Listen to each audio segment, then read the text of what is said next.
বেক্সিমকো গ্রুপের বন্ধ সব কারখানা সরকারি নিয়ন্ত্রণে নিয়ে হলেও খুলে দেওয়ার দাবি জানিয়েছেন প্রতিষ্ঠানটির কর্মকর্তারা। তবে তাদের দাবি মানা সম্ভব নয় বলে সাফ জানিয়ে দিয়েছেন শ্রম উপদেষ্টা ডক্টর এম শওকত হোসেন।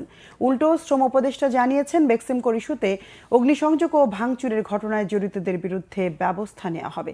কারখানার অস্তিত্ব নেই এমন 16টি শিল্প কারখানার নামে বেক্সিমকো গ্রুপ 12,000 কোটি টাকা ঋণ নিয়ে আত্মসাৎ করেছে বলে অভিযোগ করেন উপদেষ্টা। আরও জানাচ্ছেন জিয়াউল হক সবুজ।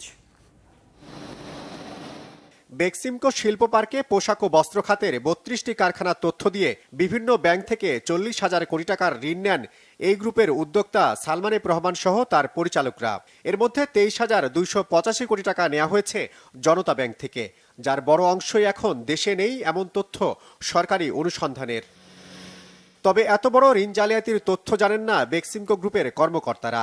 তারা চান নিজেদের রুটি রুজির সংস্থান করা, চাকরির নিশ্চয়তা। সংবাদ সম্মেলনে তাই দাবি জানালেন বেক্সিমকো গ্রুপের সব বন্ধ কারখানা খুলে দেওয়ার। আমরা সরকারের হস্তক্ষেপ চাই। সরকার আমাদের ইন্ডাস্ট্রিয়াল পার্ক বেক্সিমকোটা পুরোটাই তাদের নিয়ন্ত্রণে নিয়ে যাক।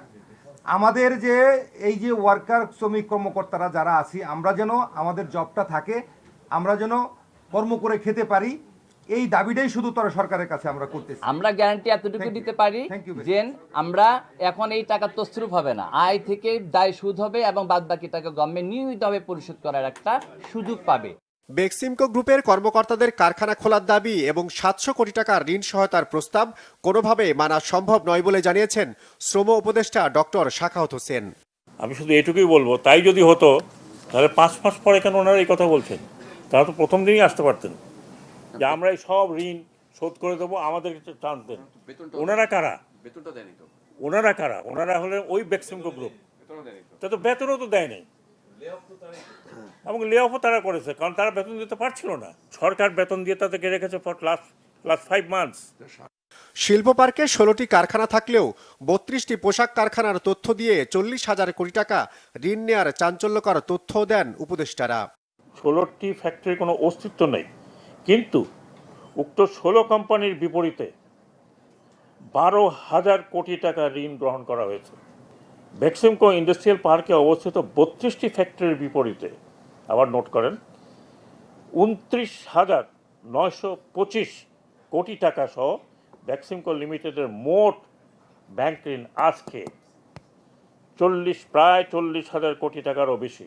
ম্যানেজমেন্ট অর্থাৎ মালিকরা এই অর্থ কোথায় নিয়ে গেছেন এটা আমরা এখনো বলতে পারবো না, বাট এই টাকা মনে করা হয় যে দেশের মধ্যে নেই, থাকলে হয়তো আমরা জানতে পারতাম। আপনাদের টাকা, জনগণের টাকা, এটা তার আর্ন টাকা নয়। বেক্সিমকোর নামে 7,500 কোটি টাকার চলতি সম্পদ থাকা সত্ত্বেও কেন 5-7 কোটি টাকার বেতন ভাতা দিতে পারেনি তা নিয়েও ক্ষোভ প্রকাশ করেন বাণিজ্য উপদেষ্টা। প্রায় 50,000 কোটি টাকা আমাদের এই মুহূর্ত পর্যন্ত আমাদের জানা দায় আছে।